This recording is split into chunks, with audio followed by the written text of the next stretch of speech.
Totoo nga bang pwedeng mag-high blood sa pagkain ng taba ng baboy? Tara, let's prove it!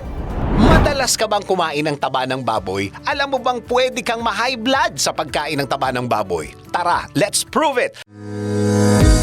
Bago maniwala sa mga claim-claim na yan, patunayan na yan sa Let's Prove It!